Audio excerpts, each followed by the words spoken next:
Kamusta po kayong lahat, Sir PB? Ako nga po pala si Lenny.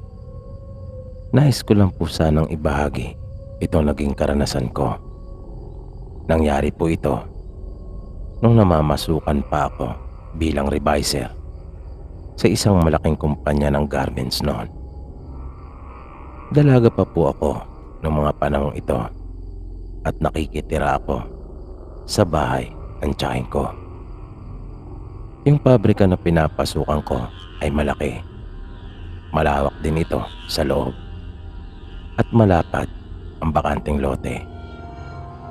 Bali nasa may dulo po ito na pinagawaan talaga ng sariling kalsada papasok. May mga 5 minuto din mahigit ito lakarin mula sa labas. At walang ibang nakatayo sa lugar na yon. Walang bahay o anumang establishmento. At madilim kapag gabi doon sa lugar na yon dahil wala man lang poste ng ilaw. Kaya nagbabaon talaga kami ng sariling flashlight. Minsan kasi ay pinag-o-overtime kami, lalo na kung rush ang aming ginagawa. Minsan, nang malapit na kaming umuwi, ay isa ako sa nilapitan ng aming supervisor at sinabihan na kailangan kong mag-overtime dahil naka-schedule for delivery sa kinabukasan yung ipapagawa sa amin. Pumayag naman ako dahil wala naman akong ginagawa pagdating sa bahay ng tiyahin ko. Isa pa, malaking karagdagan din iyon sa aking sasahurin. At mabait yung manager namin. Kapag ganong gagabihin talaga kami, ay inililibre nito kami ng hapunan. Nagpapaluto ito sa kantina namin ng pagkain. Pero nung gabing iyon, ay hindi ko talaga akalain na sangkaterba pala yung aming gagawin. Kung kaya, inabutan na talaga kami ng alanganing oras bago natapos. Bali marami naman kaming pinag-overtime, kung kaya wala namang problema sa akin. May mga makakasabay ako paglabas. Nang papalabas na kami ng compound, ay isa-isa na kaming tsinek ng gwardyang naka-duty at lumabas na sa may gate. Kasunod kong lumabas noon si Ate Virgie. Bali siya ang itinuturing kong kaibigan. Magkatabi kami nito sa station namin. Kung hindi ako nagkakamali, ay parang pang-5 ako mula sa hulihan na lumabas. Ngunit nung naglalakad na kami, ay biglang napahinto si Ate Virgie at nagpahintay. Hindi daw niya makita yung kanyang flashlight. Huminto naman ako at hinintay siya. Nang natagalan ito, ay bumalik ako at lumapit sa kanya. Naabutan ko itong hinahalungkat yung kanyang bag. Kaya akin iyong inilawan ng hawak kong flashlight. Sinabihan ko siya na flashlight ko na lang yung aming gamitin at lumakad na kami. Pero patuloy pa rin ito sa paghahalungkat sa kanyang bag. Makaraan pang ilang sandali ay sumuko din ito sa paghahanap sa loob ng bag niya. At kinapitan niya ako sa braso, sabay sabi ng tara na nga. Pagtingin ko sa harapan ay ang liliit na ng mga katrabaho namin. Malayong malayo na sila mula sa amin. Kaya may pagmamadali ko ng iniakbang yung aking mga paa. Pero nagulat ako at biglang napatigil nang makakita ako ng figura ng isang tao na nasa may gilid namin, mga ilang di pa lang ang layo mula sa amin. Napakapit din akong bigla sa braso ni Ate Virgie at wala sa loob kong tinanong siya kung ano iyon. Inayos pa muna nito yung suot na salamin at medyo inilapit pa ang muka at sinisipat na mabuti yung aking nakita. Hulmado yung katawan ng tao na bagyang nakayuko at nakaabante ang katawan. At kapansin-pansin na may kahabaan ng mga kamay nito kumpara sa mga karaniwang tao. Dahan-dahan kaming napatras ni Ate Virgie at nang mapansin kong susugod na ito, ay naglakas loob na akong ilawan nito at itinapat ko talaga yung liwanag ng flashlight sa kanyang muka. Bagay na ayoko sanang gawin talaga dahil sa natatakot ako. Pero wala na akong maisip pa na ibang paraan. At mabilis na kaming tumakbo ni Ate Virgie nang makita kong nasilaw ito.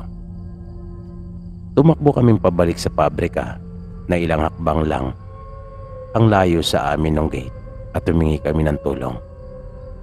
Nagtatatalo na kaming dalawa habang sumisigaw ng saklolo at paulit-ulit kong sinasabi na may aswang. Dahil nakita ko talaga ang nakakatakot na itsura noon. Maya-maya ay bigla namang nagbukas din yung gate at tinanong kami ng gwardiya kung ano ang problema. Pero bago namin sinagot ang kanyang tanong, ay pumasok na muna kami. Sinabi ko sa gwardiya na nakakita kami ng aswang. Natawa naman ito sa amin at sinabing baka rapist, hindi aswang. Di pa kasi gaano uso noong mga panahong iyon ang mga adik at sikat noon ang mga rapist. Kung kaya rapist ang nabanggit niya. Dumungaw ito sa may gate at kanyang inilabas ang kalahating katawan upang sumilip. At nang hindi pa ito makontento, ay kanya nang inilabas ng tuluyan ang sarili at pinailaw ang kanyang hawak na flashlight. Inilawan niya ang buong paligid pero wala naman daw siya nakita. Kung kaya, lalo itong hindi naniwala sa akin. Nang tanungin ng gwardiya si Ate Virgie kung kanya rin bang nakita yung sinasabi kong aswang, ay bigla itong umiling at sinabing nakitakbo lang dahil sa nataranta, dahil na rin sa naging reaksyon ko. Kung kaya lalo akong pinagtawanan ng gwardiya, inasar pa ako nito at sinabihang bawas-bawasan ko raw ang pagkakape. At ang kape daw ay kinakanaw sa tubig at hindi pinapapak. Sa inis ko ay inismirang ko ito at inirapan. Sinabihan niya kami na lumabas na at umuwi, pero nagpumilit akong manatili doon dahil na rin sa tindi ng aking takot. Pagkat hindi ako maaring magkamali, nakita ko talaga yung aswang. Maya-maya ay nakita kong papalapit sa aming direksyon yung anak ng may-ari ng pabrika. Nagtaka ito kung bakit naroon pa kami. Akala daw niya ay nakauwi na ang lahat ng mga empleyado. Magsasalita sana ako para magpaliwanag, pero inunahan ako magsalita nung atilanta atong gwardiya. Pero salamat pa rin sa kanya dahil pinagbuksan niya kami. Sinabi niya doon sa anak ng incheck na babae yung problema namin at yung pinakadahilan kung bakit naroon pa rin kami. Di malaman ng amo namin kung maniniwala pa siya o hindi. Hanggang sa nagdesisyon itong isabay na kami palabas. Tamang-tama naman daw dahil pauwi na rin siya. Nag-alala ito sa amin dahil maaga pang pasok namin sa kinabukasan. Kaya kailangan na raw namin makauwi upang makapagpahinga. At ganun nga ang kanyang ginawa. Isinakay niya kami sa kanyang kotse at inahatid kami mismo sa sakayan. Nagpasalamat kami ni Ate Virgie at umalis na rin ito. Kinabukasan, nang papasok na ako sa pabrika, ay nagtaka ako kung bakit ang daming tao.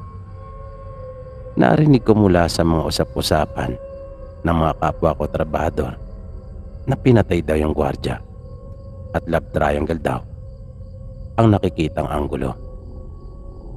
Pinatay daw ito ng dating nobyo ng kanyang kinakasama at grabe daw ang galit dito dahil winakwak talaga ang dibdib at iyan. At hinihinala pang kinuha ang ibang parte ng laman loob nito na nakapagtataka naman kung paano nila nalaman na dating nobyo ng kinakasama nito ang may gawa. Gayong wala namang nakakita sa gumawa noon sa gwardiya. Maya-maya ay nagulat ako nang makita ko yung anak ng may-ari ng pabrika na naghatid sa amin noong nagdaang gabi. At kumakaway ito. Nakala ko pa nga noong una na baka hindi ako, kung kaya nakapalingon pa ako sa aking likuran. Pero nang tumingin ako muli sa kanya ay sumenyas ito at itinuturo niya ako. Sapat na yon para maintindihan ko na ako pala ang siyang kinakawayan talaga nito. Kung kaya lumapit naman ako sa kanya. Pagkalapit ko sa kanya ay agad niya akong hinawakan sa braso at para bang may lihim kaming pag-uusapan. Marahan niya akong hinila papasok sa kanyang opisina at pagkapasok namin doon ay kaagad niyang isinara ang pinto. Unang tanong niya sa akin ay kung totoo bang may nakita akong kakaiba kagabi. Nakaagad ko namang sinagot at sinabi kong oo. Aswang po, sabi ko pa. Pero bigla nitong inilagay ang kanyang hintuturo sa harap ng kanyang labi. At para bang sinasabi niya sa akin na wag kong babanggitin ang salitang iyon at hinaan ko lang ang aking boses. Muli ito nagsalita at ipinalarawan sa akin yung aking nakita. Ano daw ang itsura nito? Kung kaya, akin namang inilarawan sa kanya. Base na rin sa natatandaan ko. Bigla itong napabuntong hininga at napatingin sa ibang direksyon. Nang muli itong mumarap sa akin, ay nakiusap ito na huwag ko na raw ipagsabi sa iba yung tungkol sa aking nakita. Dahil ayaw daw nilang maapektuhan yung kanilang negosyo. Bibigyan daw nila ako ng pabor kung susundin ko ang kanilang pinapakiusap. Tumango lang naman ako at kanya na akong pinalabas.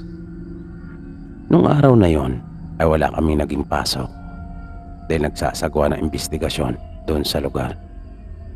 Nalaman ko mula sa amo namin na nakita pala ng nanay niya yung nangyari sa gwardiya. At tumutugma ang pagkakalarawan ko sa description ng kanyang ina. Gumawa na lang daw sila ng istorya at ginawang anggulo ang ukol sa naikwento nito sa kanyang kapalitang gwardiya ukol sa kanyang kinakasama. Nangako din naman sa akin yung anak ng may-ari na gagawa sila ng paraan para maproteksyonan kami at hindi na maulit pa yung ganong insidente. Pero makaran ng ilang araw ay nagdesisyon na akong umalis at lumipat na lang ng ibang mapapasukan dahil na rin sa sobrang takot ko. At makaran ng ilang buwan ay napalitaan ko na lang na nagsara na yung kumpanya. Sabi, lumipat daw ito ng ibang lokasyon. Sabi naman ng iba, minaalas daw yung pamilya ng may-ari. May isang bersyon naman na marami daw mga empleyado nila na nag-aalisa na dahil sa may nag-aabang sa kanilang paglabas. Basta marami daw binibigay na dahilan. Pero naman ang dahilan nila, basta ako, alam ko kung anong totoo. Dahil sigurado ako sa akin nakita nung gabing iyon.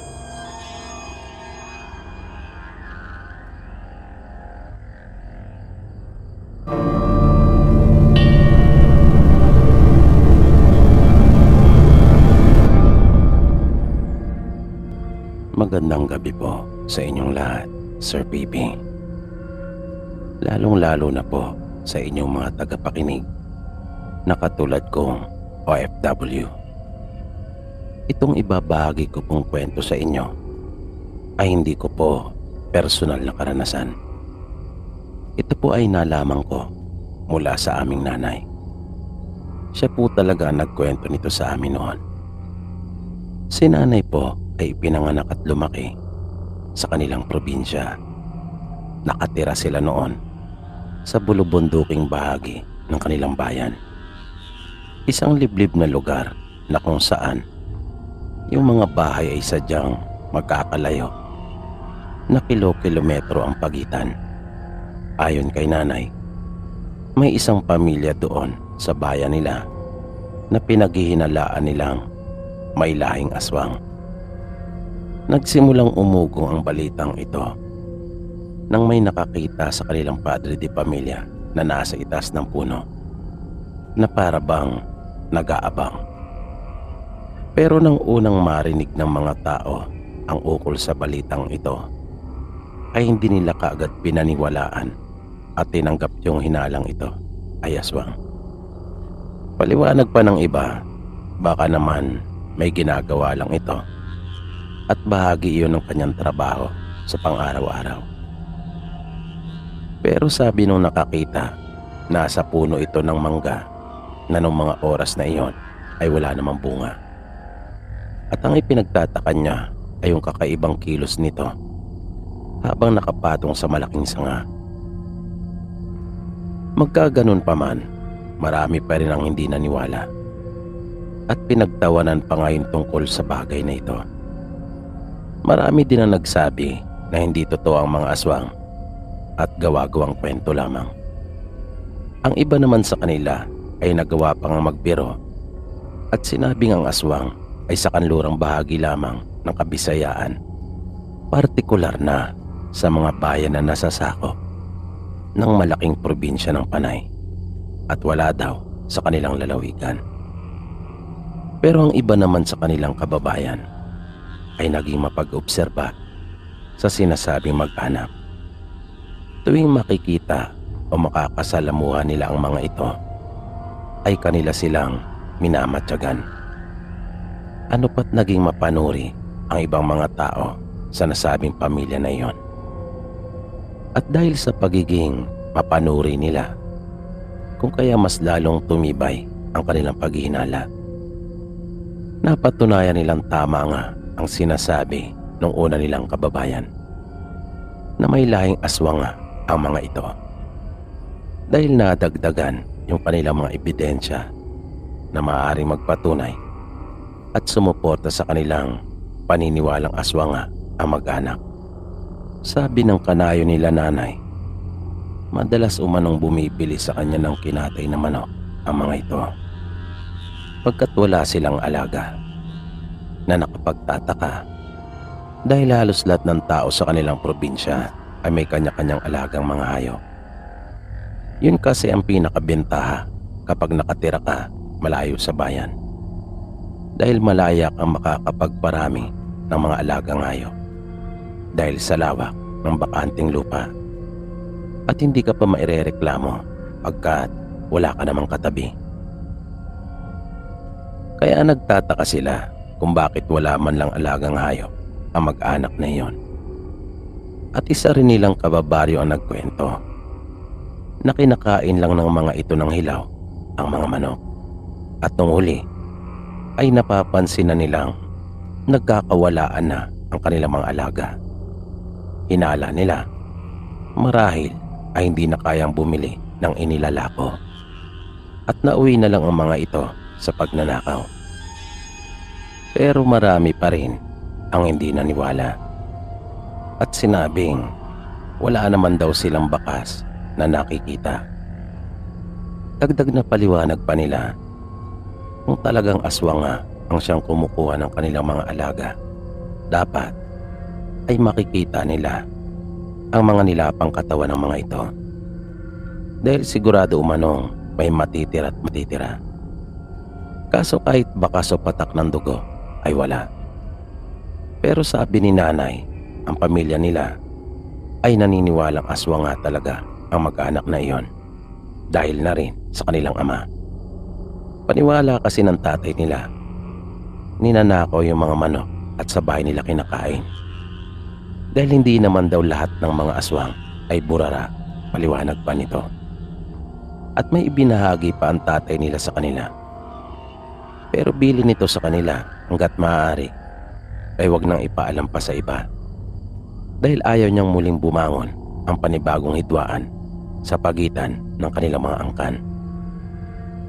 Kwento ng tatay nila, kung yung ibang aswang ay hayok na hayok pagdating sa mga sanggol na kung saan mabango para sa kanila ang amoy ng mga ito, ang angkan naman na pinagmula ng mag-anak na iyon ay nagmula umano sa uri ng mga aswang na ang pinupuntirya at kinakain ay ang mga taong mayroong matinding karamdaman.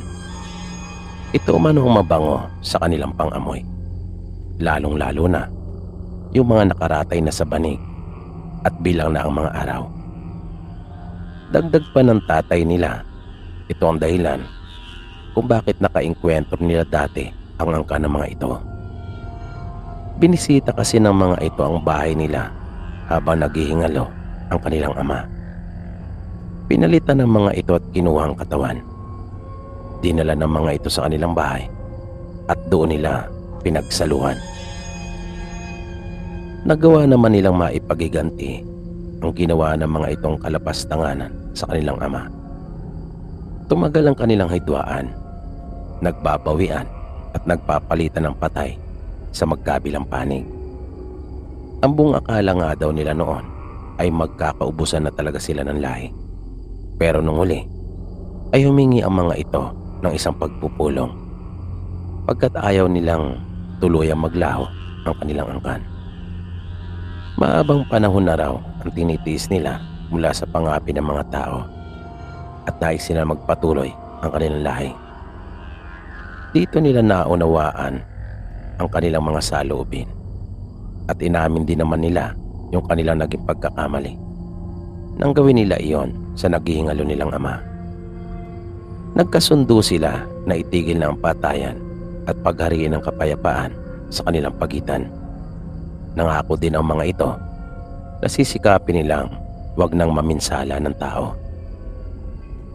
At para patunayan ng tatay nila nanay ang kanyang mga sinasabi, ay isinama silang dalawa ng kanyang kapatid. Hindi nila alam noon kung saan talaga sila pupunta. Malayo ang kanilang nilakad, halos 4 na kilometro, hanggang sa marating nila ang isang maliit na nayon sa may pusod ng gubat. Binubuo ang maliit na pamayanan na iyon ng 5 bahay lamang. Nagkubli sila ilang metro mula doon sa mga bahay. Maya-maya, may napansin silang inilabas ng kanilang ama mula sa bulsa nito. Isa iyong panyo. Isang lumang panyo. Ipinahid iyon ng kanilang ama sa kanilang mga mata.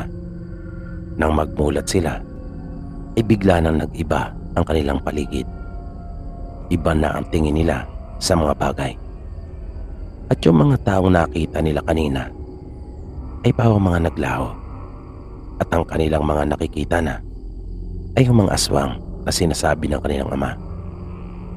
Narinig nilang sinabi ng tatay nila na iyon umano ang tunay nilang mga anyo. Matapos iyon ay hindi na sila nagtagal pa sa lugar na iyon. Umalis na rin sila.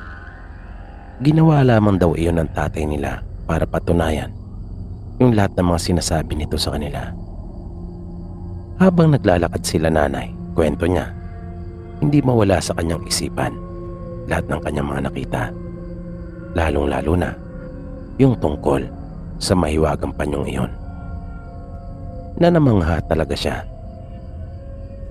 Hindi niya akalaing may mga ganun pang bagay dito sa mundo. Hindi siya makapaniwala na may ganung bagay sa pangangalaga ng kanilang ama dahil tahimik lamang ito. At ni minsan ay hindi nila narinig na nagkwento tungkol sa mga bagay na katulad noon. Makaraan ng 3 araw matapos nilang magpunta sa pugad na iyon ng mga aswang, kung saan kabilang na angkan yung pinaghihinalaang mag-anak, ay masamang balita ang bumungad kay nanay. Nalaman niya mula sa kanyang matalik na kaibigan na mas lalo pang lumala ang sakit ng ama nito at naghihintay na lamang ng kanyang takdang oras. Biglang naging malikot ang isip ni nanay. Bigla niyang naalala yung tungkol sa panyo. Kaya nang magkaroon siya ng pagkakataon na mag-isa na lang siya sa kanilang bahay, ay naghalungkat siya. Hinalugog niya yung mga lagayan ng kanilang mga magulang sa loob ng silid ng mga ito. May nais kasi siyang patunayan. Hindi kasi siya naniniwala na nagbago na ng tuluyan yung mga aswang na nakipag-usap noon sa kanila. Malakas ang hinala niya na hindi naging tapat ang mga ito sa kanila naging kasunduan. At sa wakas nga ay nakita na rin niya ang isang maliit na baol na nakatago sa pinakasulok ng aparador ng mga magulang nila. At nang kanya iyong buksan, ay nakita na rin niya yung kanyang hinahanap. Naroon ang panyo ng kanyang pakay. Sumama siya sa matalik niyang kaibigan at nagpunta sila sa bahay nito. Pagdating nila doon, ay naabutan nila ang maraming tao. Nagdatingan na rin kasi ang ibang kamag-anak at kakilala ng pamilya ng kanyang matalik na kaibigan. Pumuwesto sila sa gilid ng bahay. Mga ilang metro ang layo. Nagtaka naman ang kaibigan niya kung anong kanilang gagawin doon. Sinabi naman ni nanay na mayroon lang siyang gustong ipakita. Matapos iyon, ay agad nang inilabas ni nanay yung panyo mula sa kanyang bulsa. Habang pinagmamasdan lang siya ng kanyang kaibigan, pinunasan niya ang kanyang mga mata at pagkatapos ay ganon din ang kanyang ginawa sa kaibigan.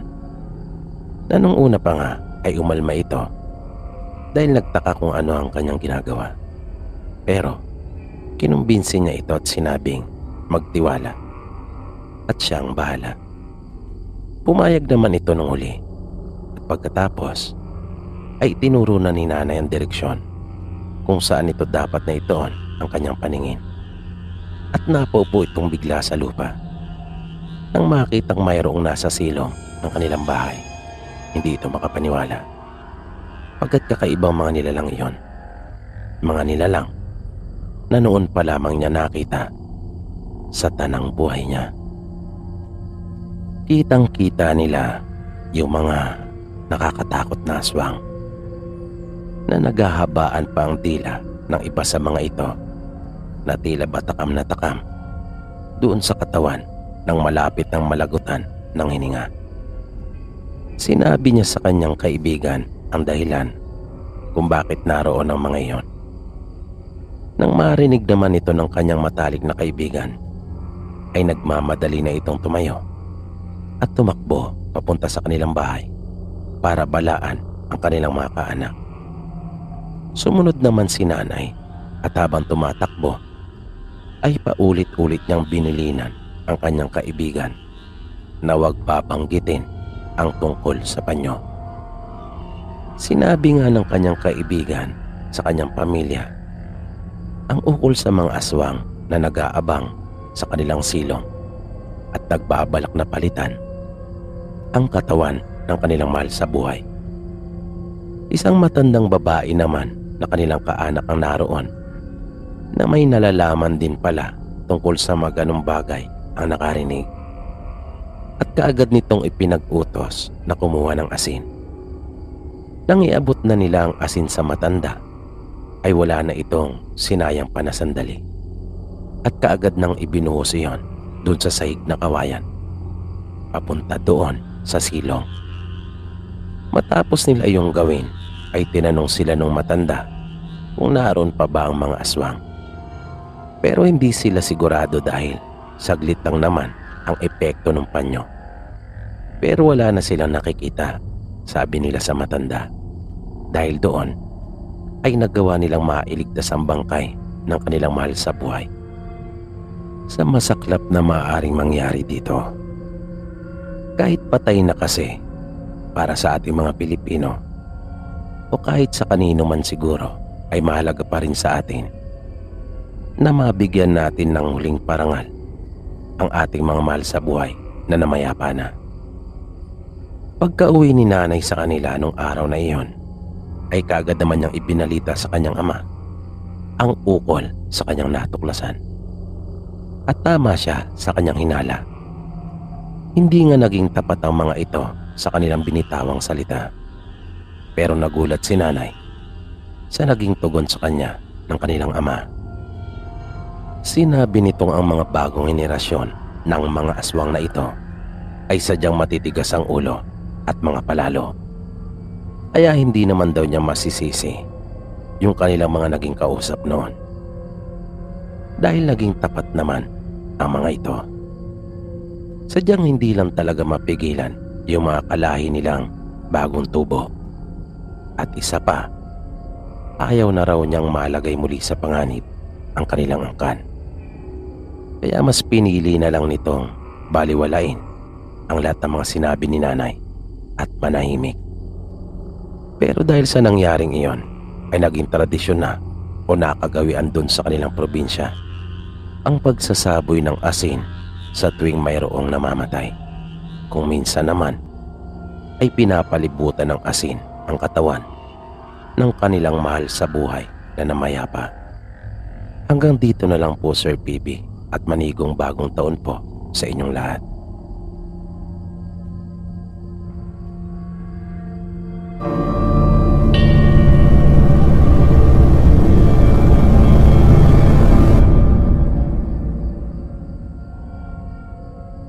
Magandang gabi po sa iyo, Sir PB.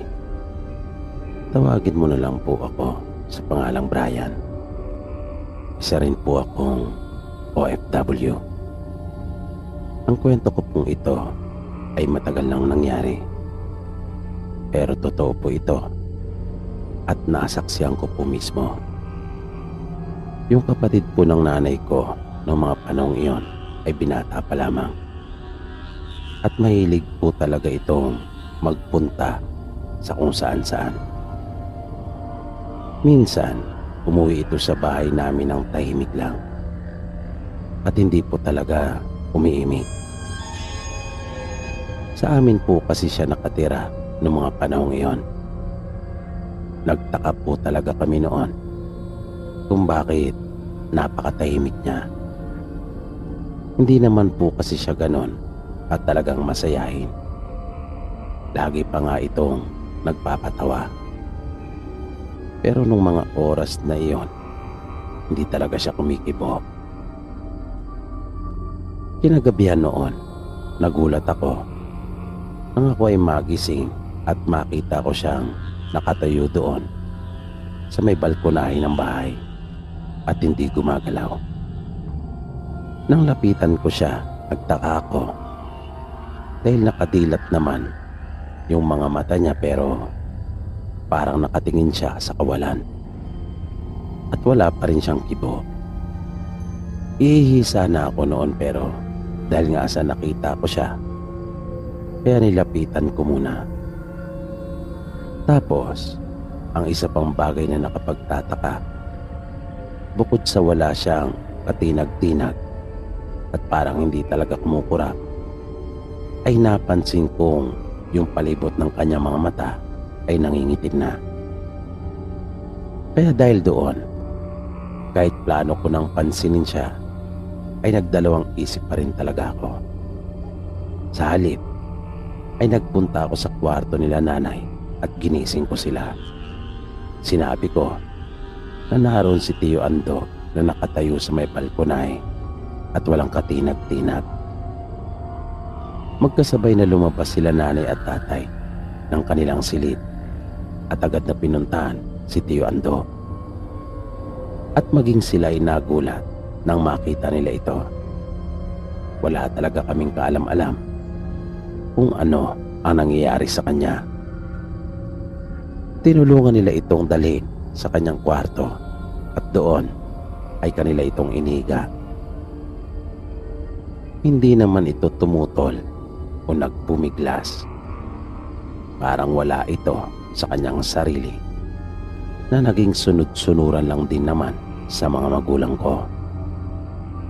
Nang may ayos na nila nanay yung kanyang kapatid, ay bumalik na rin ako sa aking silid at natulog na.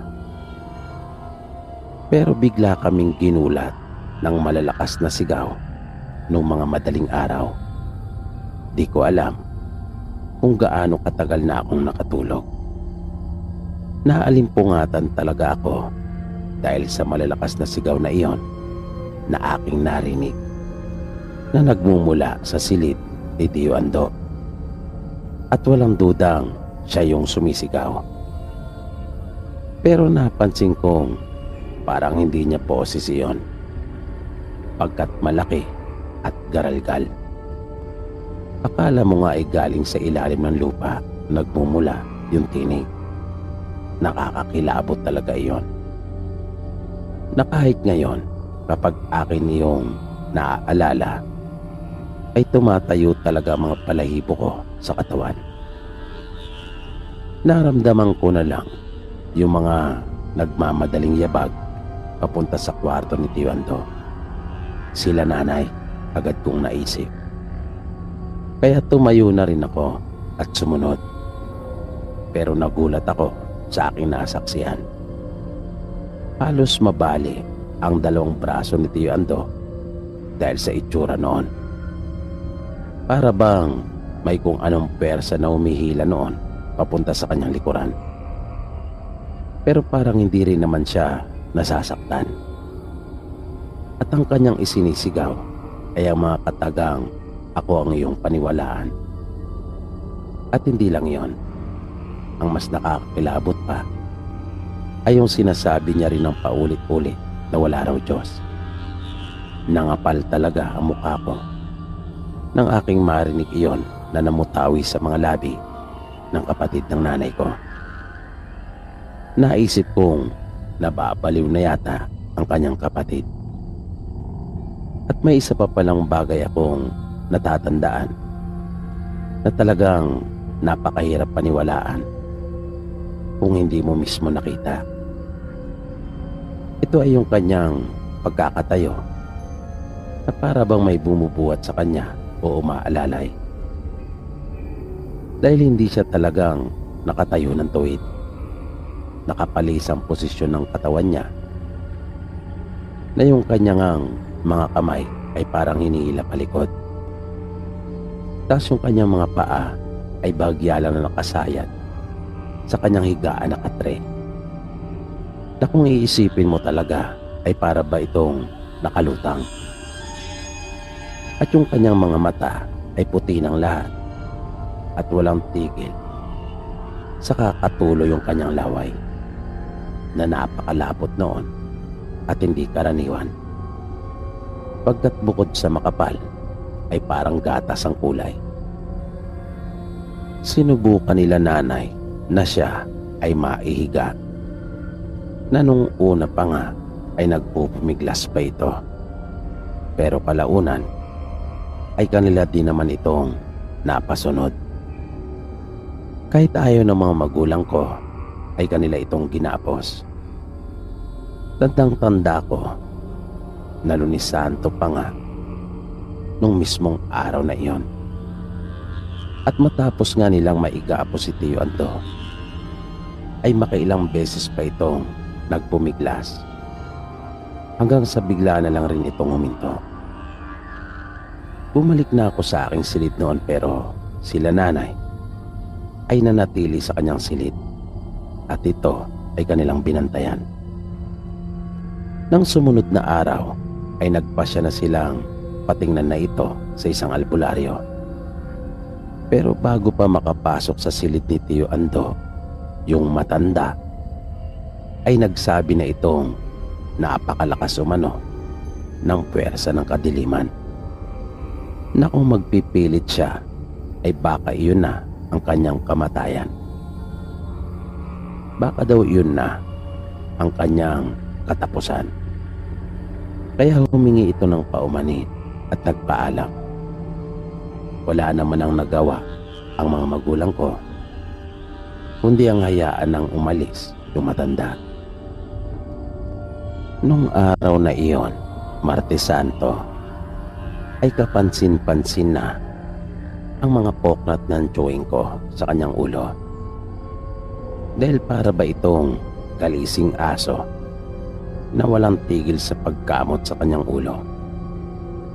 At kung bakit sa napakaikling panahon ay tila ba ang laki na kaagad ng kanyang ipinagbago, lalong-lalo na yung kanyang mga kuko na napakadumi at nangingitim. Na nang sumunod na araw, Miyerkules Santo, ang iba sa kanyang mga kuko ay nangatanggal na lang ng kusa mula sa kanyang mga daliri. Kaya noong mga panahong iyon ay hirap talaga akong makakain. Pagkat paulit-ulit na sumasagi sa isip ko yung kalagayan at sitwasyon ni Tio Ando. Hindi ko talagang magawang makakain pagkat nandidiri talaga ako kapag aking naaalala yung mga nakikita ko sa kanya.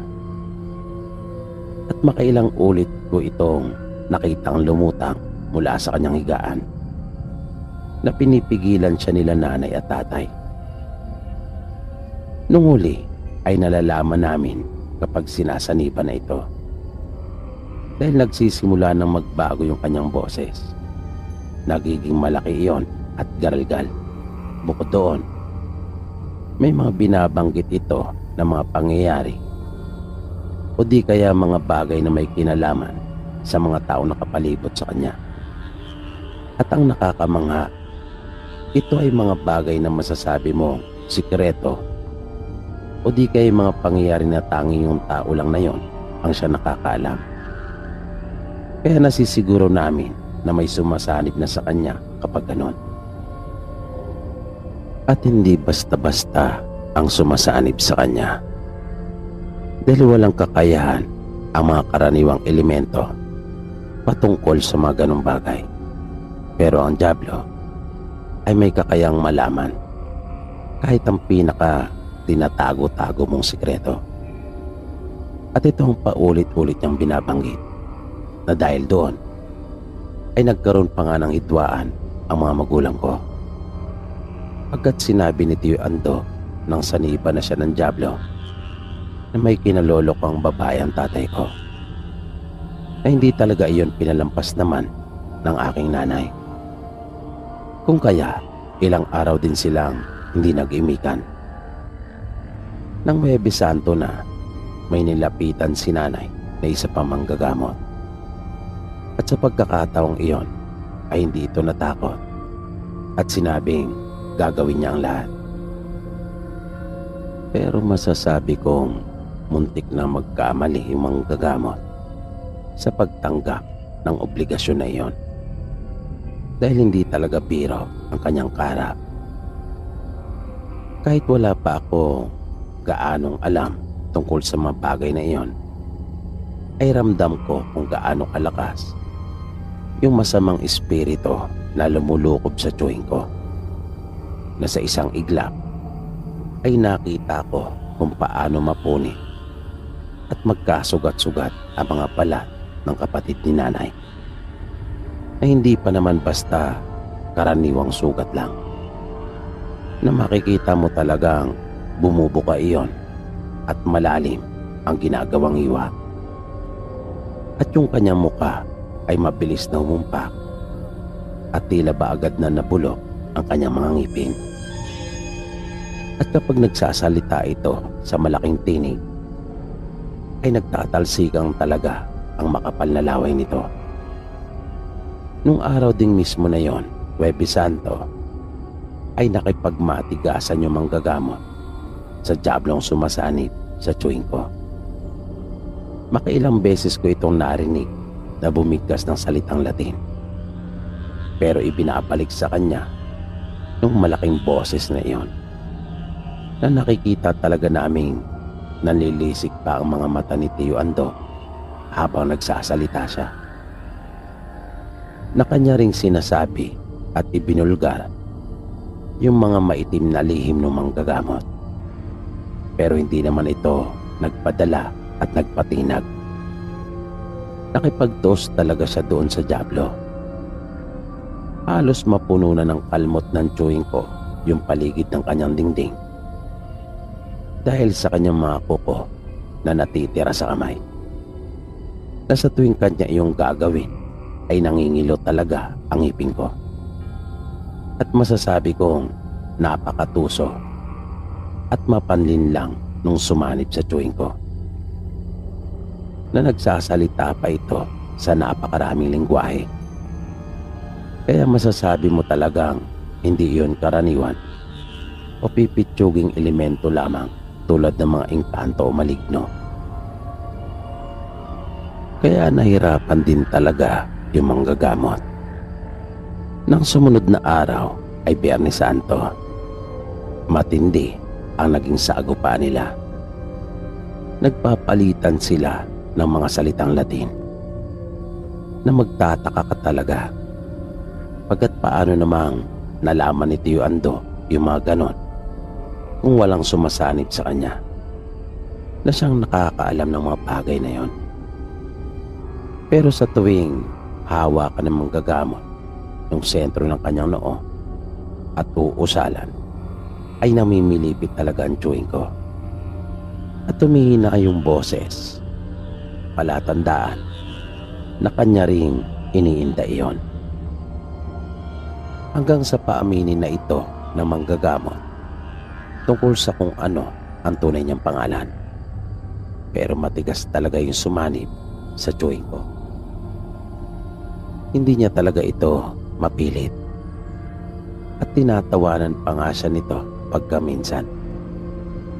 Hanggang sa inusalan na ito nung matanda ng isang matindi para aminin na ang kanyang pangalan. Pero sa halip ay biglang napayo ko si Tio Ando. At maya-maya pa ay nasuka na ito. At nagulat talaga kaming lahat nang makita namin ang unang pako na lumabas mula sa kanyang bibig. Isa iyong sinaunang pako. Malaki iyon at mahaba. Kung kaya nakapagtataka kung paano iyon naman mapupunta sa loob ng katawan ng kapatid ng nanay ko. Hindi naman tumigil sa pag-usal yung manggagamot at may muling lumabas mula sa kanyang bibig na isa pang pako. Hanggang sa 3 pako ang kanyang isinuka na nangilabot talaga kami pagkat nung araw na iyon ay Biyernes Santo na at para talagang nakakahawig sa pakong ginamit noon ng mga Hudyo.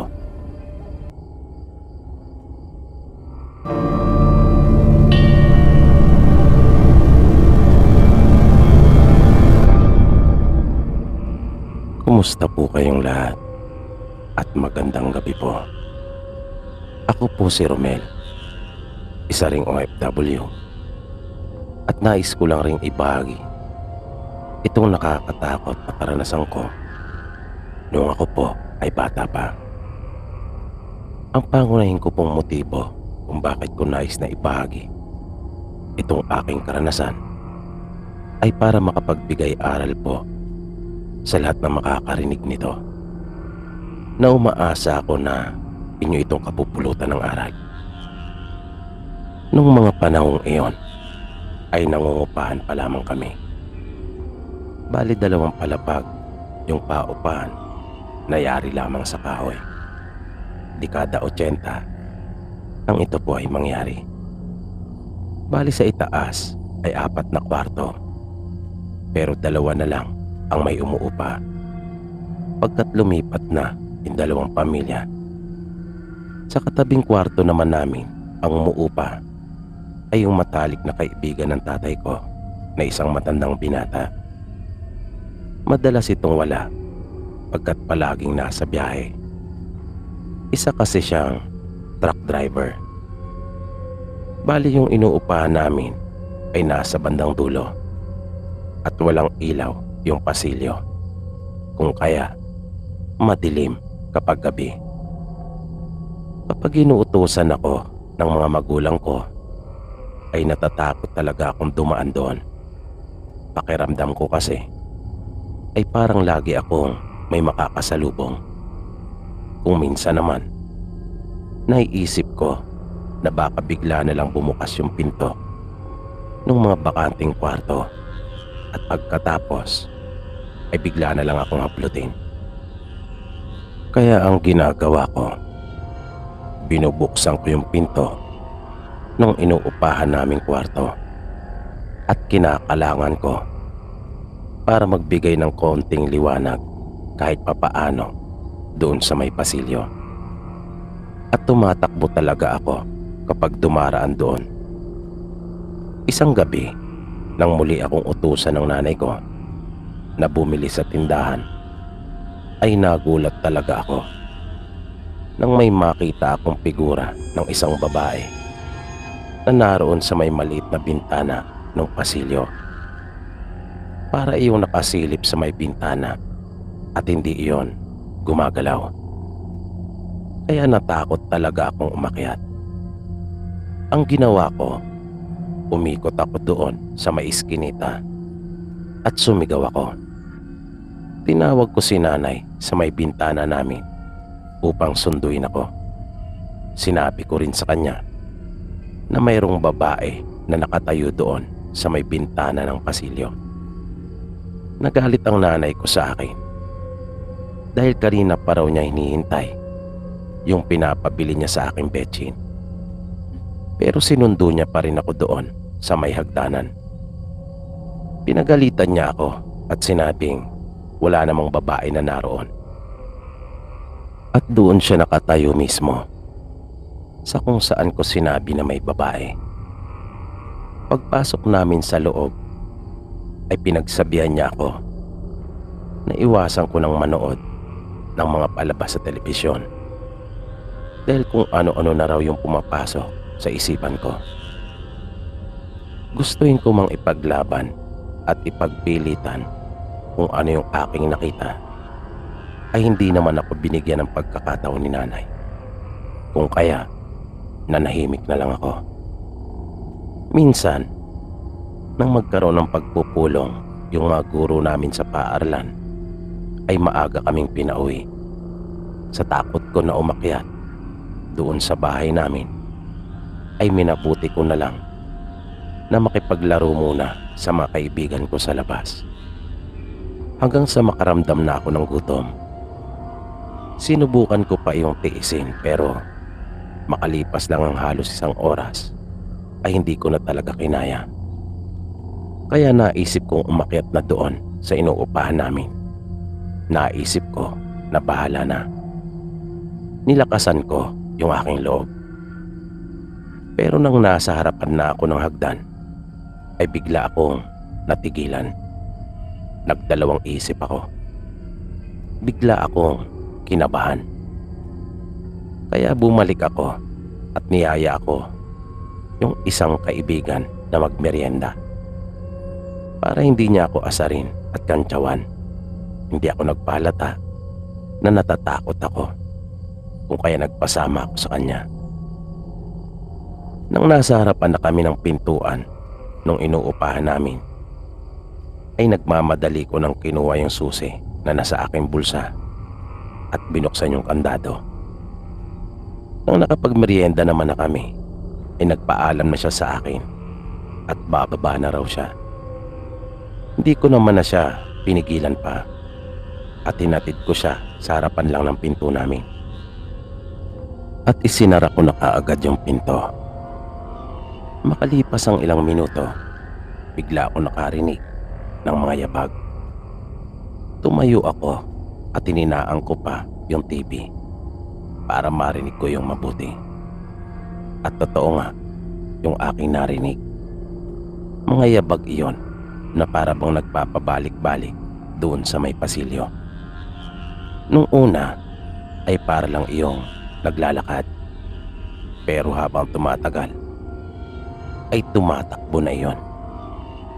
Gusto ko sanang malaman talaga kung sino yung nasa pasilyo at mapatunayan ko na rin kung tao ba talaga iyon o multo. Pero natakot ako. Kaya sa halip na buksan ko yung pinto at silipin iyon, ang ginawa ko ay umakyat ako sa may pasamano ng dingding at doon ako sumilip sa itaas. Hindi kasi nakasagad sa kisame yung pagkakayari ng dingding.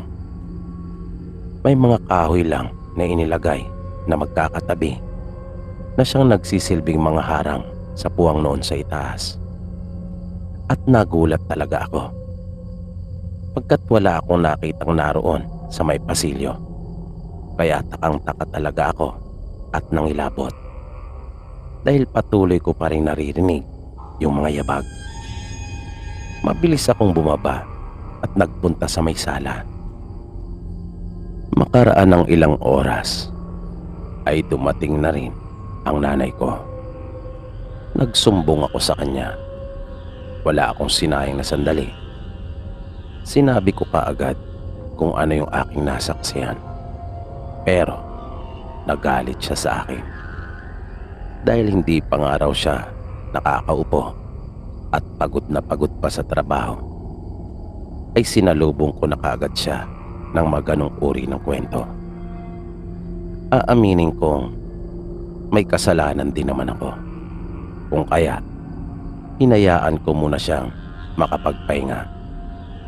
Pero nang muli kong ulitin sa kanya yung tungkol sa kababalagang nangyayari doon sa inuupahan namin, ay hindi pa rin ito naniwala at pinagalitan ako. Sumama talaga ang loob ko. Hindi ko talaga maintindihan kung bakit ayaw niya akong pakinggan at paniwalaan. Palagi niyang iginigit sa akin na ilang taon na kaming nakatira doon at ni minsan ay wala naman daw siyang naramdamang ganon o nakakita man lamang ng kakaiba tulad ng mga sinasabi ko. Ang totoo, napaisip din ako nang marinig kong lahat ng iyon. Hindi ko rin alam kung bakit nga bigla na lang nangyari ang mga bagay na iyon. Dati-rati naman kasi ay wala akong nakikita o nararamdamang kakaiba. Kaya hindi ko alam kung ano ang pinag-ugatan o bakit nagsimula yung mga kababalagan na iyon sa inuupahan namin. Hanggang sa bigla kong maalaala yung nangyari sa akin. Isang buwan kasi bago ang mga kaganapang iyon ay nahulog ako doon sa hagdan. Mataas yung hagdan, mga 12 baitang din siguro. Napilayan ako noon at dinala ako nila nanay sa kilalang manghihilot sa lugar namin na si Ma'am Tony. Mabait si Ma'am Tony. Putol lang isang paa nito, kung kaya madali mo siyang makikilala.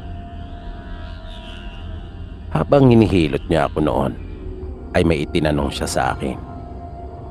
Paano raw akong nahulog doon sa hagdan namin? Sinabi ko naman sa kanya na natalisod ako, kung kaya nawala ako sa balanse at dumiretso ako doon sa hagdan. Nakita ko tumango-tango siya, pero parang hindi siya naniniwala sa mga sinabi ko at napabuntong hininga pa nga siya. Kaya naisip ko nung gabing iyon, habang pinapagalitan ako ni nanay, na baka may kinalaman yung pagkakahulog ko doon sa may hagdan at baka may alam din si Mang Tony sa mga nangyayari. Kaya kinabukasan, pagkagaling ko sa paaralan, ay nagpunta ako sa bahay nila Mang Tony. Naabutan kong may nagpapagamot sa kanya, kung kaya matyaga ako naghintay. Nang matapos na si Mang Tony, ay hinatid niya na sa labas yung kanyang pasyente at nagulat siya nang makita ko. Pero parang alam na niya kaagad kung bakit ako naroon. Pinapasok niya ako at pinaupo. Nanong niya ako kung kaya raw ba ako naroon ay dahil sa makakaibang nararanasan ko. Nagtaka talaga ako kung paano niyang nalaman niyon. Napatango na lang ako. Sinabi niya sa akin na hindi siya naniniwala na aksidente ang pagkakahulog ko sa hagdan. Dagdag pa niya, siya ay may kakayahang makita ang mga nagdaang pangyayari. Yun daw ang isa sa mga mabubuting ipinagkaloob sa kanya bukod sa panggagamot. At nang dumampi ang kanyang kamay sa aking binti sa unang pagkakataon, nung ipinagamot ako nila nanay sa kanya, ay mayroon daw siyang nakita. At hindi umano iyon mabuti. Ipinagtapat sa akin ni Mang Tony na yung bahay na inuupahan namin ay nababalot ng mga masasamang espiritu at kanya akong pinag-iingat. Sinabi rin niya sa akin na dahil sa pagkakahulog ko sa hagdan ay nabuksan yung natutulog kong kamalayan nang mauntog at tumama sa matigas ang aking ulo. Yung binabanggit ni Mang Tony na nabuksan sa akin ay kilala ng marami bilang third eye. Nang magtanong ako sa kanya kung papaano ko malalabanan yung mga sinasabi niyang masasamang espiritu, ay malinaw ang naging tugon niya sa akin. Wala raw akong dapat na gawin dahil wala akong magagawa para malabanan ang mga ito, pagkat wala umano akong sapat na kakayahan. Ang pinakamabuti at tangi ko raw magagawa ay ang kumbinsihin ang aking mga magulang na lumipat ng bahay. Lisanin na raw namin yung inuupahan naming bahay na iyon. Kung kaya kinagabihan mismo nung araw ding iyon ay kinausap ko ang aking mga magulang at kinumbinsi ko sila na lumipat. Hindi sila makapaniwala na nasabi ko ang mga bagay na iyon, pero ayaw nilang maniwala sa akin. Kahit pa nga nung huli ay ipinagtapat ko sa kanila na aking nakausap mismo si Mang Tony at siya ang nagpaayos sa akin. Dahil doon ay wala na akong nagawa pa kundi ang maghintay na lamang sa kung ano ang mga susunod na mangyayari. Nilakasan ko na lang yung aking loob. Nagsimula na akong makakita ng mga anino at makarinig ng mga nakakakilabot na tinig. Pero hindi doon nagtapos ang lahat. Nang minsang utusan ako uli ni nanay isang gabi, ay doon na nangyari yung pinaka kinakatakutan ko. Tulad ng nakakagawian, kapag ako ay inuutusan, binuksan ko yung pinto namin at kinalangan ko para magkaroon ng liwanag kahit paano doon sa may pasilyo. At madali rin ako makakapasok kapag ako ay bumalik na. Dahan-dahan ako naglakad sa pasilyo na nakikiramdam at nakarinig ako ng yabag sa loob ng magkabilang kwarto na walang nakatira, na para bang sinusundan ako sa aking paglakad. Nang bigla na lang may humawak sa aking binti, kung kaya napasigaw talaga ako ng malakas at bigla akong kinaladkad sa pasilyo. Pero wala akong ibang nakikita na naroon. Maya-maya ay sumilip si nanay sa may pinto at nakita niya akong hinihila na sa may pasilyo. Napatakbo siyang bigla at sinubukan akong hawakan, pero nahuli na siya pagkat naramdaman kong naroon na ako sa may hagdan. At iyon ang huli kong natatandaan. Tumama ang ulo ko sa may baitang at nagdilim ng buong paligid. Nang magkamalay ako ay naroon na ako sa ospital sa Pasig, nakilala noon bilang Rizal Provincial Hospital. May benda na ako sa ulo at may mga gasa ako sa binti at braso. Ilang araw din pala ako nawala ng malay at nakatulog. Nakita kong umiiyak si nanay nang lumapit sa higaan ko. Panay ang paghingi niya sa akin ng tawad dahil hindi niya ako pinaniwalaan. Hinanap ko sa kanya si tatay. Sinabi niya sa akin, abala daw ito sa paghahanap ng bagong bahay na aming malilipatan. Nang lumabas ako sa ospital, ay niyaya ko mga magulang ko na bumisita sa lugar namin dati. Hindi para puntahan yung dati naming tinitirahan, kundi para bumisita kay Mang Tony at magpasalamat. At may ginawa sa akin si Mang Tony nang kami ay magkita. Kanya akong hinulaan. Sinabi niya sa akin na sa pagsapit ko ng 17 ay mayroon akong matutuklasan na kakaibang kakayahan. at nasa akin na raw ang pagpapasya. Kung akin iyong tatanggapin at tatahakin ang landas ng panggagamot o hindi. At nagkatotoo nga ang kanyang mga sinabi. Dahil nang tumuntong na ako ng 17 ay nagumpisa na akong makakita ng mga pangitain. Mga pangyayaring magaganap pa lang sa hinaharap. Namangha ako nung una pero habang lumilipas sa mga araw ay bigla ako nakaramdam ng takot. Hindi ko yon kinaya. Dahil kapag nangyayari iyon ay parang naroon ako mismo. Na habang nagaganap ang mga nakakakilabot na pangyayari ay naroon ako at kabahagi mismo. Kaya kapag may sinasabi o ikinukwento sa inyo ang inyong mga anak, ay matuto po tayong makinig at maging maunawain. Lawakan natin ang ating mga pangunawa sa kanila bago pa mahuli ang lahat.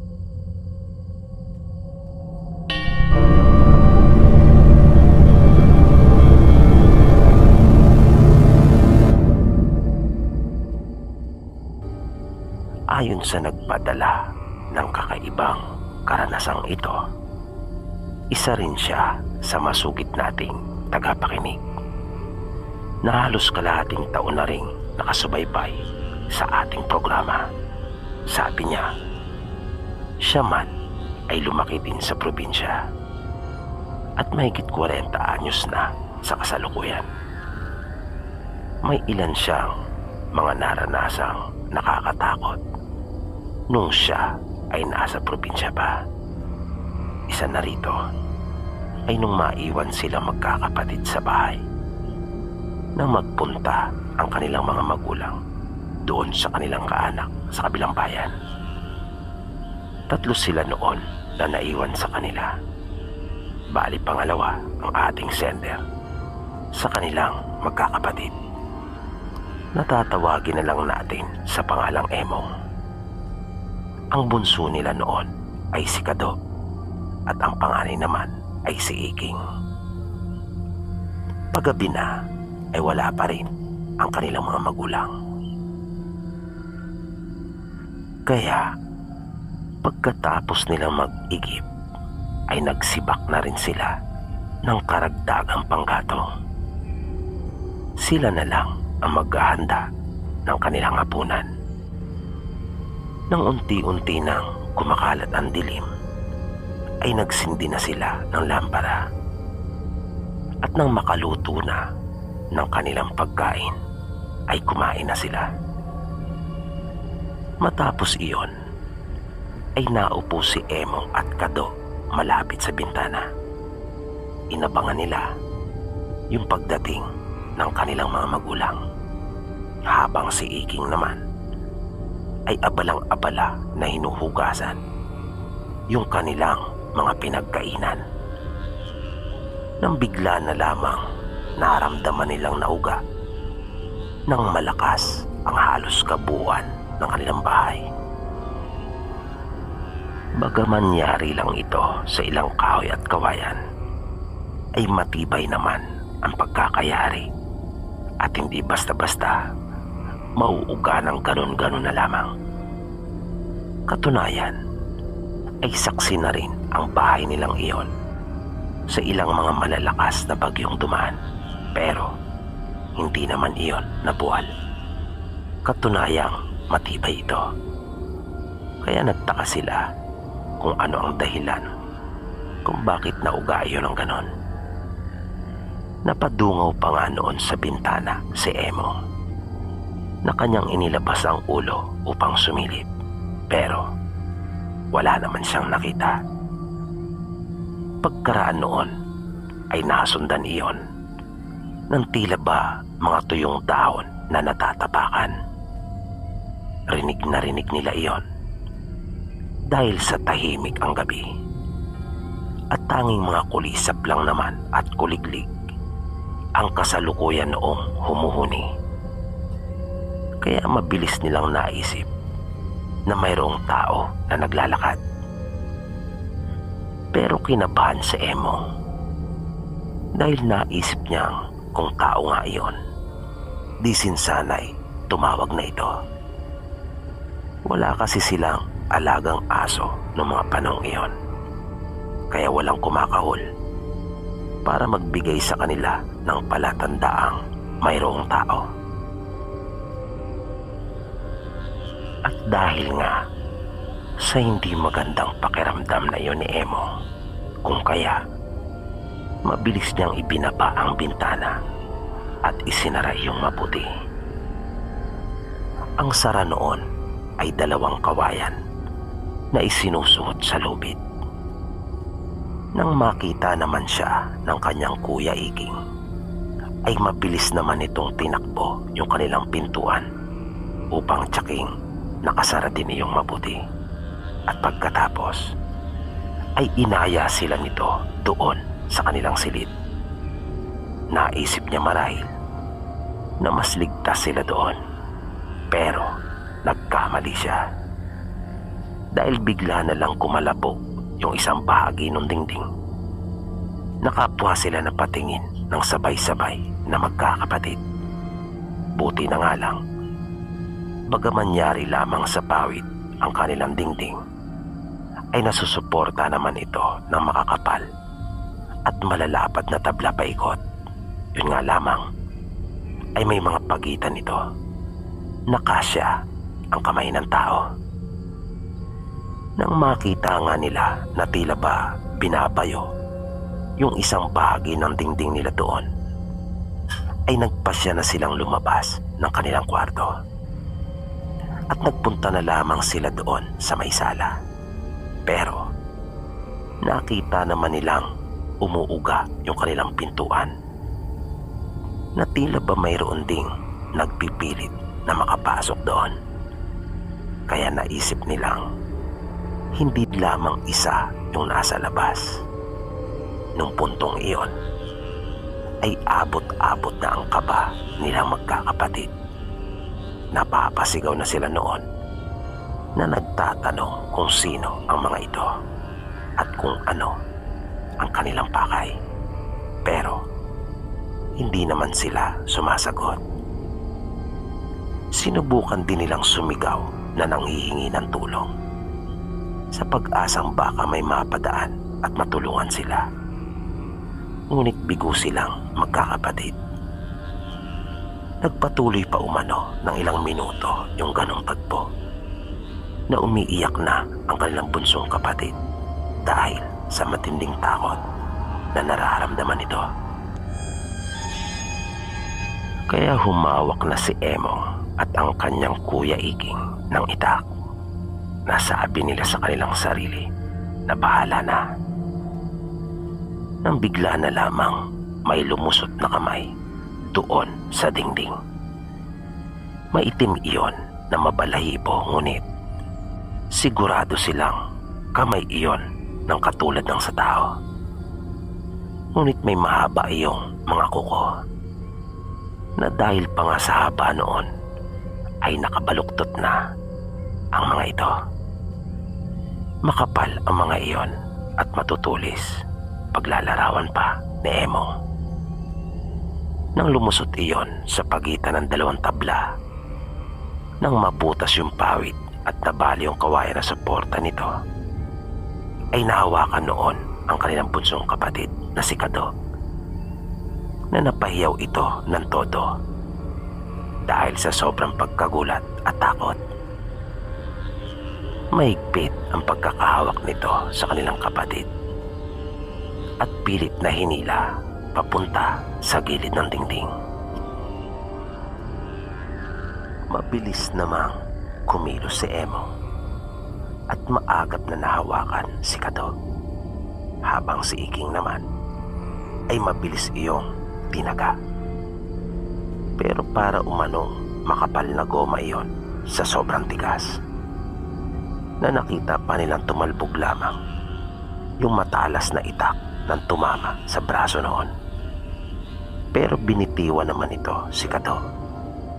Matapos iyon ay biglang tumahimik ang paligid. Tila ba humupa ang lahat. Nakiramdam sila na dahan-dahang iginagala ni Emong ang kanyang mga mata paikot na itinutuong mabuti pati ng kanyang pandinig. Wala na nga. Wala na ang mga ito. At tuluyan nang natahimik at bumalik sa dati ang lahat.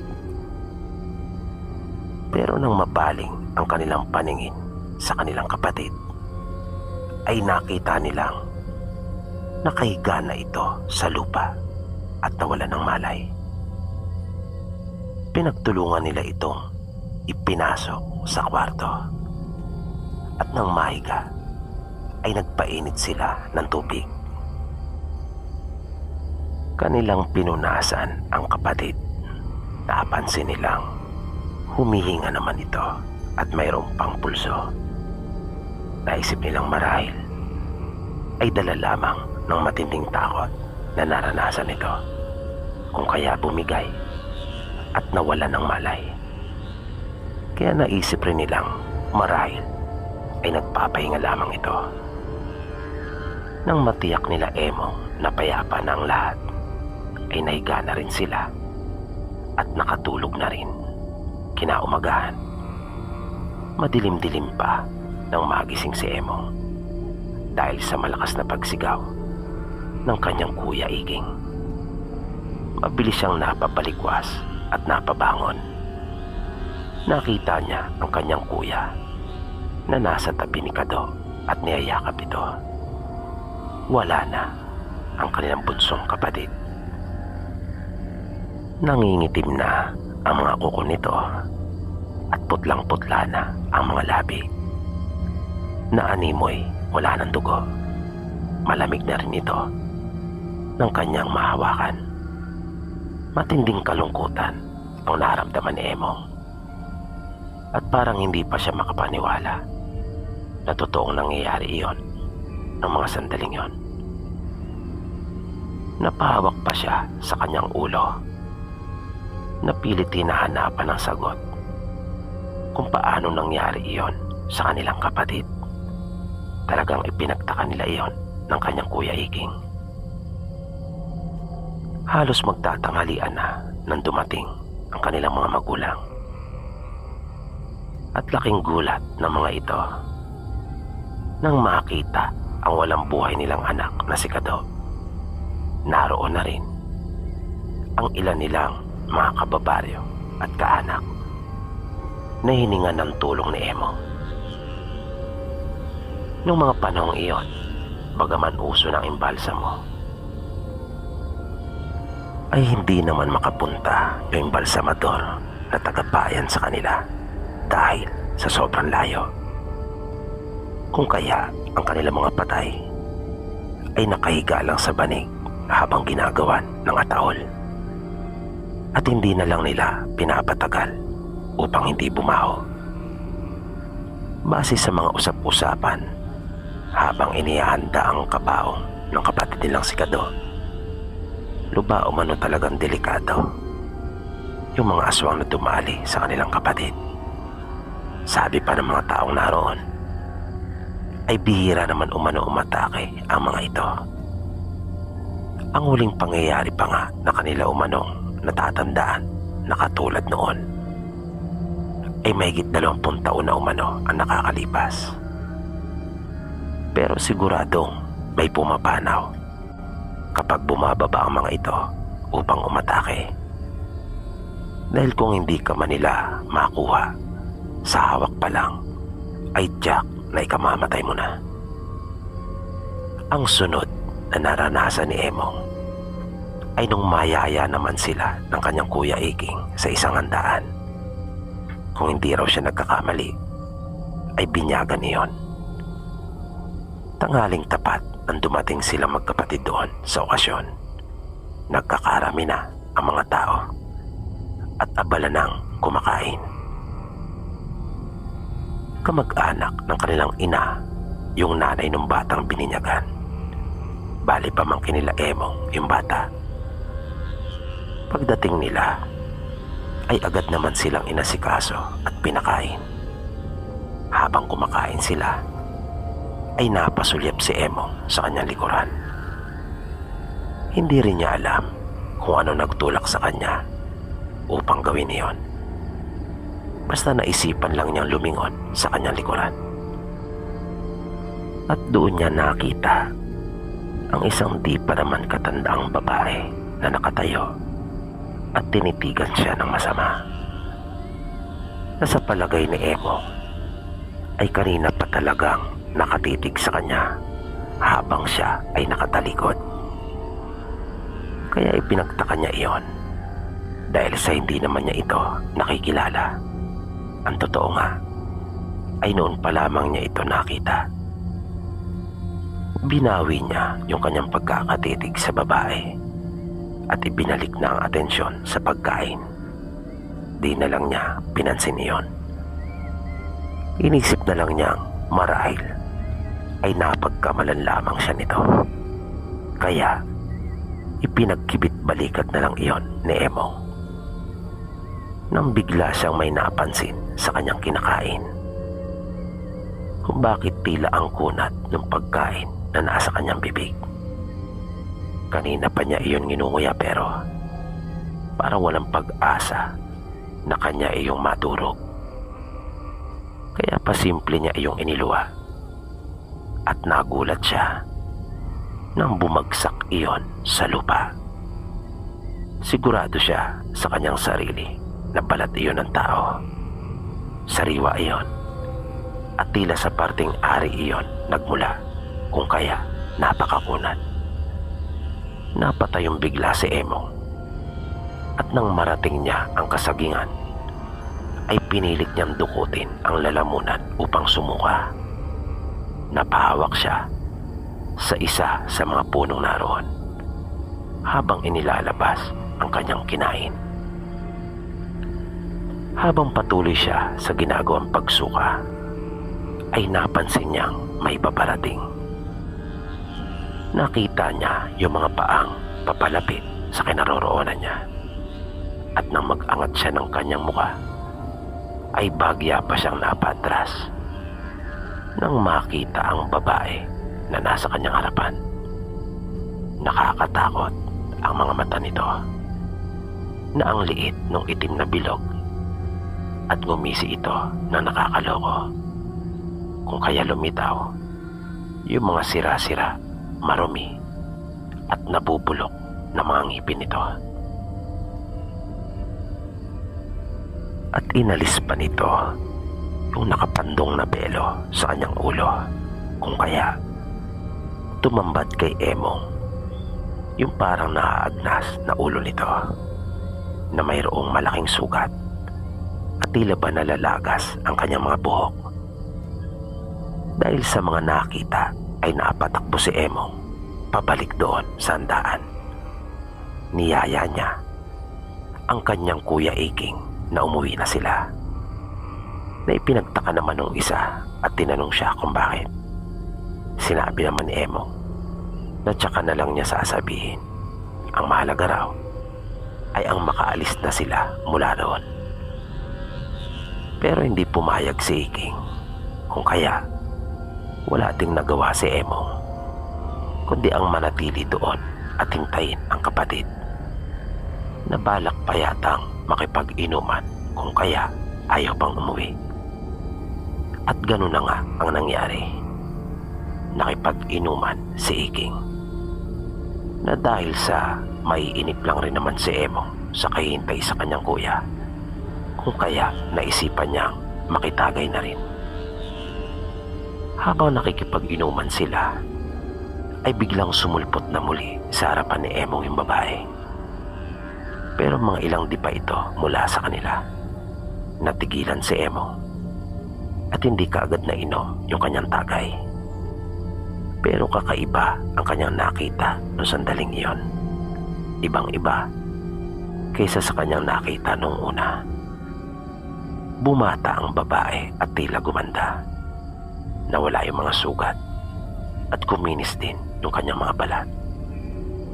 At hindi na rin parang nalalagas ang buhok nito.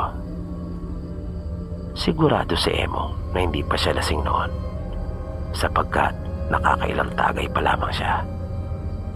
Pero aminado, naguguluhan siya at hindi makapaniwala sa kanyang mga nakikita. hanggang sa bigla na lang maglaho yung babae na lalong ikinagulat ni Emong na nanlaki talaga ang kanyang mga mata.